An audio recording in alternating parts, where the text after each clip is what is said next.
গাজা উপত্যকায় ক্ষুধার্ত মায়েরা তাদের শিশুদের বুকের দুধ খাওয়াতে পারছেন না।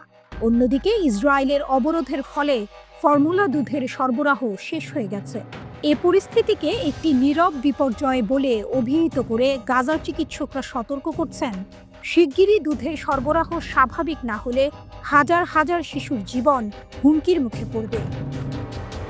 গাজার খান ইউনিসের আল নাসের হসপিটালের নবজাতক ওয়ার্ডের প্রধান ডক্টর আহমেদ আল ফারা বলেন, দুধের অভাবে এই ওয়ার্ডের শিশুরা ধীরে ধীরে মৃত্যুর মুখে পতিত হচ্ছে। আল ফারা জানিয়েছেন, নবজাতকদের জন্য তৈরি নয় এমন অন্যান্য ধরনের দুধ এখনও অল্প পরিমাণে পাওয়া যাচ্ছে। শিশুদের জীবন বাঁচাতে স্বেচ্ছাসেবকরা বাজার থেকে সেগুলো সংগ্রহ করছেন, তবে এগুলোর দামও অত্যাধিক বেশি।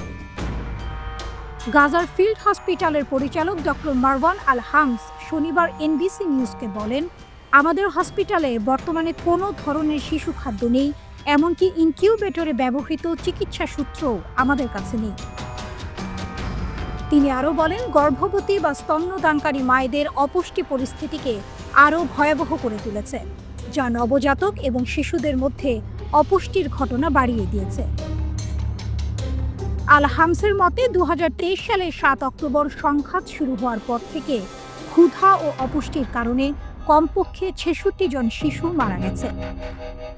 গাজার চিকিৎসকরা বলছেন, সঠিক পুষ্টির অভাবে শিশুরা কেবল দুর্বলই হয় না, বরং অন্যান্য রোগে আক্রান্ত হওয়ার ঝুঁকিও বেড়ে যায়। প্রোটিনের অভাব দ্রুত সংক্রমণ, ফোলা ভাব এবং অঙ্গ ব্যর্থতার মতো অন্যান্য জটিলতার সৃষ্টি করে। এদিকে শিশু খাদ্যের মতো গুরুত্বপূর্ণ পণ্য সরবরাহে বাধা দেওয়ার জন্য ইসরায়েলের প্রতি তীব্র নিন্দা ও আন্তর্জাতিক সম্প্রদায়কে এ বিষয়ে পদক্ষেপ নেওয়ার আহ্বান জানিয়েছে ফিলিস্তিনি স্বাধীনতাকামী সংগঠন হামাস। গাজার অবনতিশীল স্বাস্থ্যসেবা পরিস্থিতি নিয়ে এক বিবৃতিতে হামাস বলেছে, ইসরায়েলি দখলদারিত্বের অবরোধের ফলে গাজার স্বাস্থ্য ব্যবস্থা ভেঙে পড়েছে, দুর্ভিক্ষ আরও তীব্র হয়েছে এবং শিশু খাদ্যের ঘাটতি দেখা দিয়েছে।